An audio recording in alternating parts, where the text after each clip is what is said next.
Rádio Pampa, Pampa Saúde. Na sequência do nosso programa, como sugestão de ouvinte, nós vamos falar sobre a esquizofrenia. E, para tanto, convidamos o Dr. Abelardo Tiula, que é um mestre e membro da Associação Brasileira de Psiquiatria, sócio efetivo, da Associação de Psiquiatria aqui do Rio Grande do Sul, e que tem todo um currículo maravilhoso na área da psiquiatria. Seja bem-vindo, uma honra tê-lo aqui conosco no Pampa Saúde. O prazer é meu. O que é esquizofrenia, doutor? Esquizofrenia, pela própria palavra esquizo, o prefixo grego esquizo, divisão, frenos da alma, divisão da alma, Então ocorre uma cisão do pensamento, das emoções e na conduta da pessoa. Então é um transtorno mental grave, sério, talvez o mais grave, o mais sério na psiquiatria, que exige um diagnóstico precoce, uma identificação precoce e um tratamento mais rápido possível, eficaz, adequado, para evitar a cronicidade do quadro. Então é um quadro que não exige contemporizações, exige um tratamento rápido, enérgico, para reverter devido à gravidade, à seriedade do problema. Há controle, mas não cura. Não há cura, existe tratamento. E hoje em dia existe tratamentos bem melhores do que eram feitos no passado.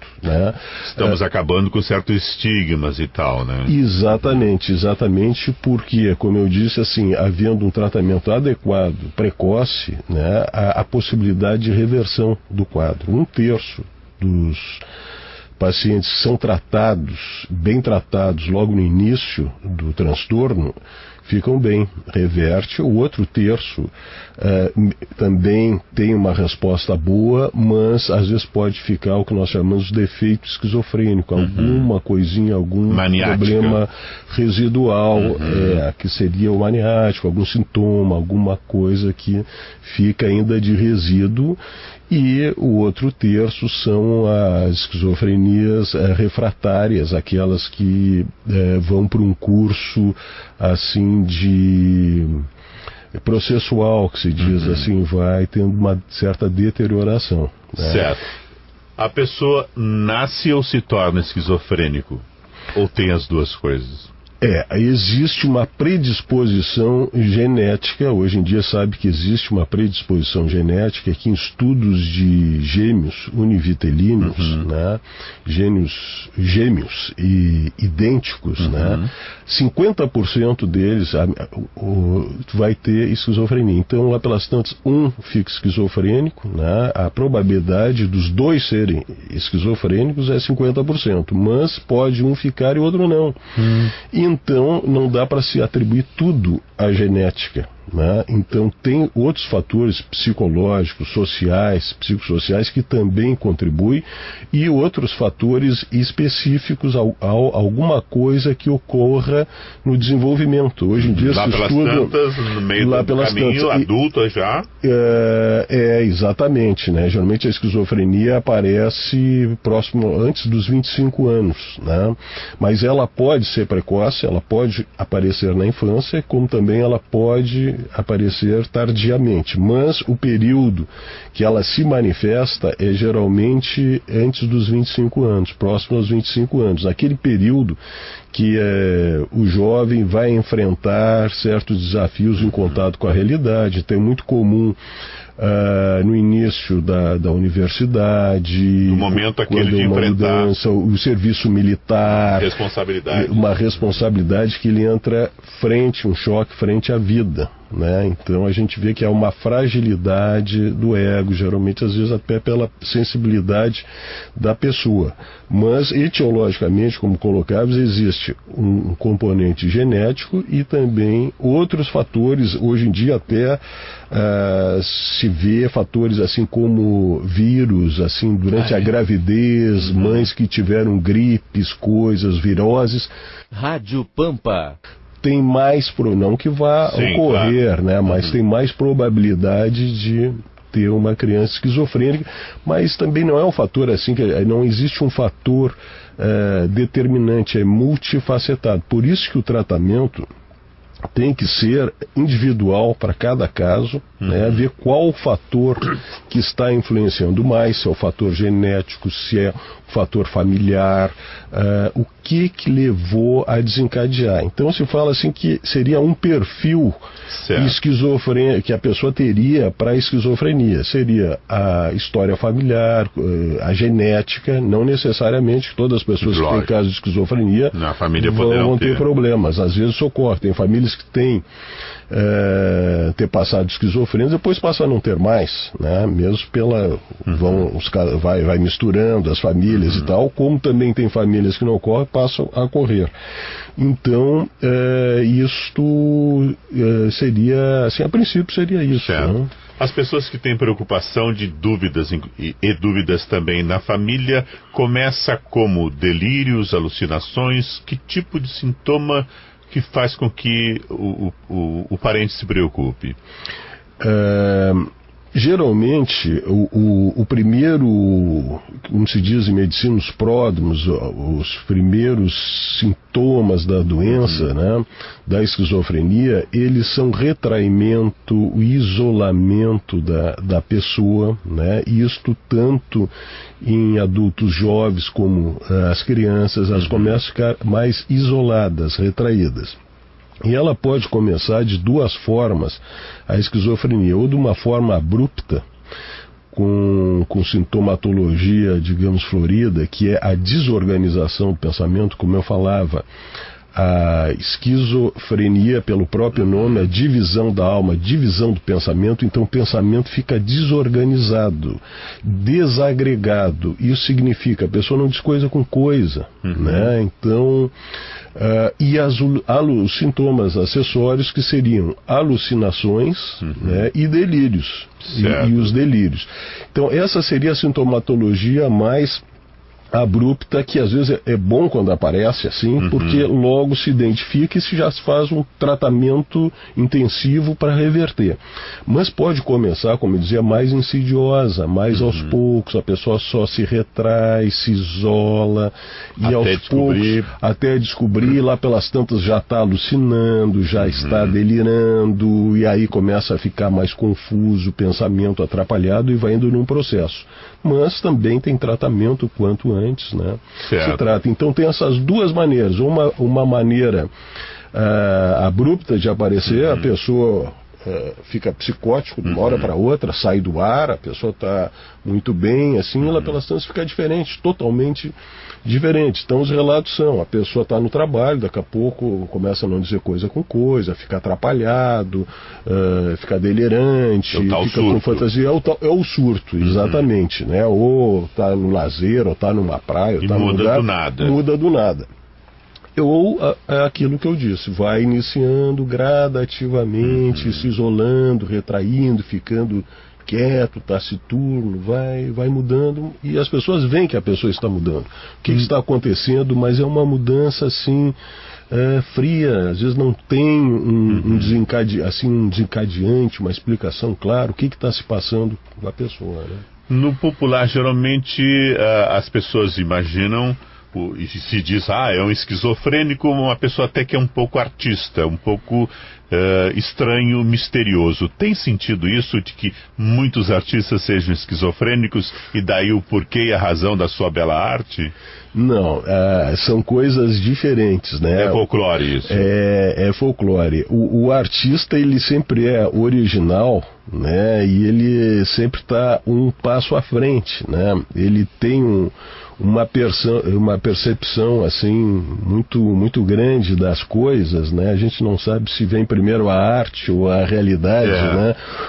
Mas o dom artístico é independente da doença. O que ocorre é que tem pessoas que têm doenças mentais e nessa área ele está preservado, ele está bem, ele continua criativo, ele continua bem.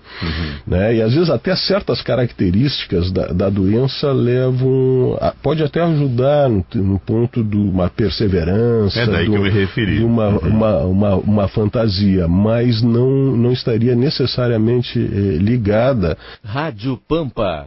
a esquizofrenia. O que ocorre, como eu dizia, o artista ele é original, às vezes ele é excêntrico, né? Pois é, por isso. Mas isso fica parecido. Retraído ou exibido demais, né? Nesse sentido popular. Isso fica... Aquelas cores fortes das pinturas, por exemplo, parece que muitos deles tinham uma propensão à esquizofrenia, cá entre nós, né? É originalidade, né? Digamos, vamos pegar assim artistas como Gauguin, né? Que pintou no Salvador Dalí, que parecia de bem pedra, num sentido saudável, excêntrico, né? Excêntrico. Exatamente, excêntrico, mas aquilo tem uma coerência, né? Certo. Faz parte do momento cultural da humanidade. Gauguin, quando buscou o Van Gogh, ele estava muito ligado na época a Jean-Jacques Rousseau, do Bom Selvagem, então aquela volta, aquela saída da civilização. Essa turma da literatura daquela época também. Da civilização, porque a civilização, né, estragaria o homem, então ele vai para o Tahiti e pinta com aquelas cores, como dizia, maravilhosa, mas aquilo até hoje... Cores quentes, ver um quadro de Gauguin, ele te emociona pelo que ele te passa, pelo colorido, pela harmonia das cores, né? Isso não é loucura, isso é arte, né? E ele mesmo deixou. O Gauguin era super bem sucedido, era um empresário que estava no auge da carreira e muito rico, e largou tudo e parece uma loucura, e foi pro Tahiti, e lá ele fez toda a arte dele, a obra. E a arte é uma vocação, né? Muitas vezes ou a pessoa vai de encontro, ou a vocação vem de encontro, né? E ele fez toda aquela maravilha. Salvador Dalí também, que era mais recente tudo, mas tem uma coerência. Eles podem ter problemas até em outras áreas, como todas as pessoas têm, mas não, essa área está preservada. Essa área não seria loucura. Agora, o esquizofrênico às vezes tem coisas bizarras, coisas excêntricas, mas ali às vezes não tem arte, realmente é uma coisa estranha, bizarra, mas que não passa nada. Às vezes passa até pena, preocupação, tristeza, mal-estar, diferente do artista. Né? Aqueles que eram internados, tinha aquele do Rio famoso, e também o Gentileza, que era do Rio de Janeiro, que fazia belas frases e desenhos e trabalhos manuais com papel e tecido, enfim, essa turma fazia verdadeira obra de arte, né? Exatamente, essa parte da personalidade deles estava preservada. No manicômio. Era internado por outros problemas, né? Lá pelas tantas tinham alucinações, delírios, ficavam fora, ficavam agressivos, né? Então, mas não a arte estava preservada, estava bem. Uma outra questão relativa ao esquizofrênico, o uso de droga, psicotrópico. É porque ele já tinha tendência e mexeu lá numa partezinha qualquer e que detonou a esquizofrenia, ou a droga leva à esquizofrenia?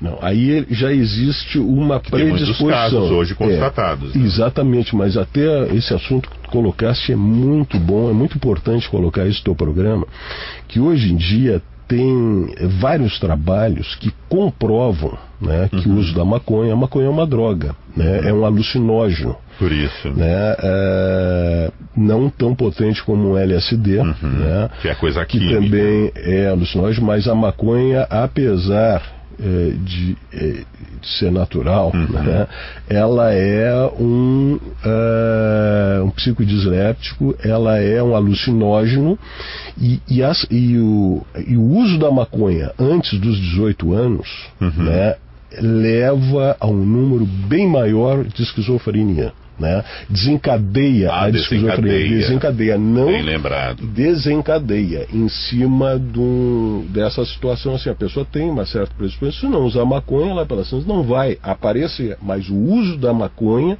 isso está comprovado, desencadeia a esquizofrenia. O número de adolescentes que usam a maconha antes dos 18 anos, que é a maioria, né? Rádio Pampa. Tem um número muito maior de esquizofrenia, muito maior, muito mais significativo, em vários trabalhos hoje em dia se comprova, isso é uma novidade, do que aqueles que não usam.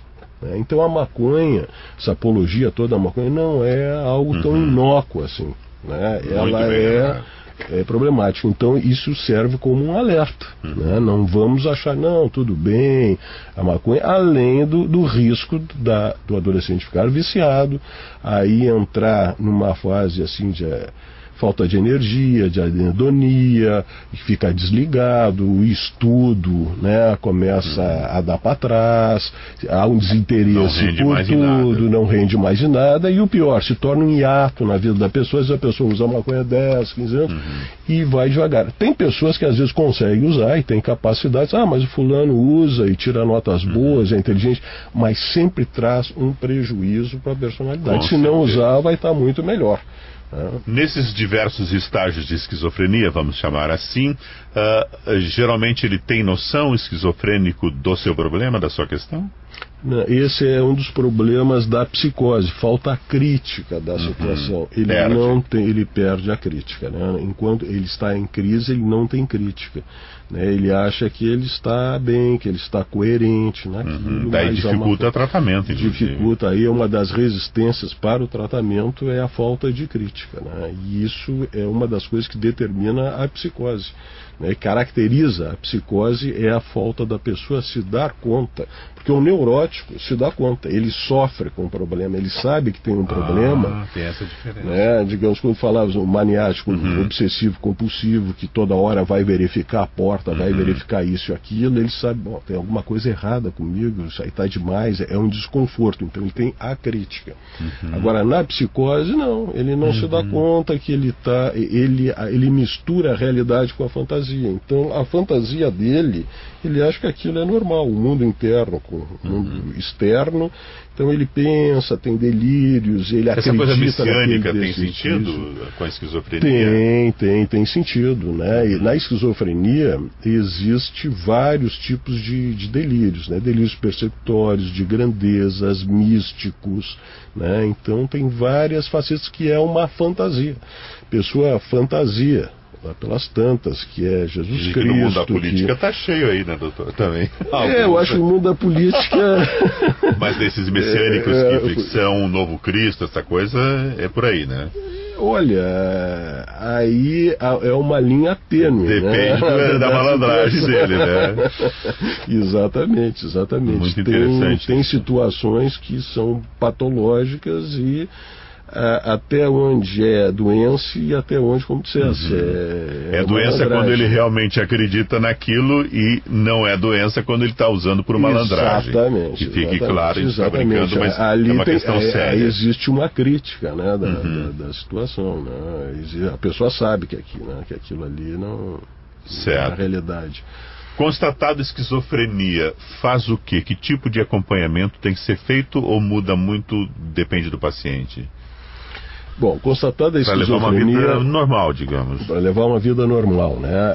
O que é importante é um plano de tratamento individual para a pessoa. Então, nesse plano vai se levar em consideração os aspectos, né, biológicos da doença, genéticos, biológicos, a história familiar, aquela predisposição que eu falava, biológica, os aspectos psicológicos, familiares, os aspectos que contribuem, né, que contribuíram no desenvolvimento da estrutura da personalidade da pessoa, são os aspectos psicossociais, a cultura que a pessoa também está vivendo. Então, como a etiologia da esquizofrenia é heterogênea, então a esquizofrenia é uma doença assim, multifacetada, então o tratamento também tem que se abordar várias áreas, né? Então, principalmente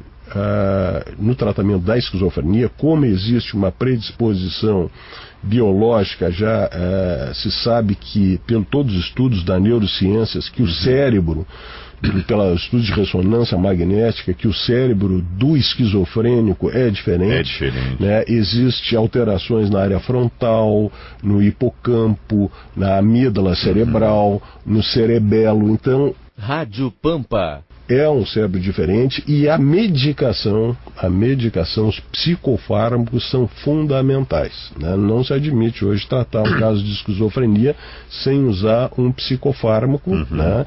Que foi o grande salto, porque antes tivesse pouco a fazer para os esquizofrênicos. A partir de 1952, quando entrou a clorpromazina, foi o primeiro antipsicótico, já começou a mudar o quadro. E hoje nós temos antipsicóticos assim de última geração, o que funciona muito bem, sem efeitos colaterais, com uma resposta excelente. Então, se trata essa parte biológica e também os aspectos psicológicos, o relacionamento familiar, o apoio à família, né? Até para que ele possa ir tomando pé da sua situação, conhecimento. Exatamente, né? Então, o aspecto também na reabilitação. Para colaborar. Exatamente, do paciente, ele se dá conta do problema, então ele tomando a medicação, ele vai ter mais crítica da situação, ele vai melhorar, vão desaparecer ou diminuir bastante as alucinações, os delírios, o pensamento vai ficar mais organizado, se vê os fatores de estresse dele, estressores, né, na vida dele, onde está ocorrendo isso, se é no trabalho, se é na família, se é no relacionamento social dele, o que está acontecendo de estressor, é trabalhado em psicoterapia com ele. E o que se visa? Se visa melhorar o relacionamento social dele, né? As atividades dele práticas, né? A autossuficiência dele e a comunicação do paciente. Então vai se visar que o paciente fica mais independente, que ele volte a ter a independência dele, sempre tendo cuidado para não se exigir demais desse paciente e a família também não exigir, né? O paciente está fragilizado, ele está sensível, então vai se trabalhando gradativamente a situação dele para ele se reabilitar e voltar inserido na sociedade. E isso é importante. Isso é importante. Que se sabe hoje que internações longas não são tão benéficas, porque em 30 dias um paciente bem tratado, ele reverte a sintomatologia aguda e já com plano de tratamento dá para voltar à sociedade, se inserir na sociedade. Por isso que, como eu colocava, é importante o diagnóstico precoce e o tratamento imediato para reverter, para não acontecer aqueles casos que vão ficando crônicos e vão ficando às vezes hospitalizados, vão ficando no hospital, que hoje em dia se busca logo inserir na sociedade essas pessoas, né?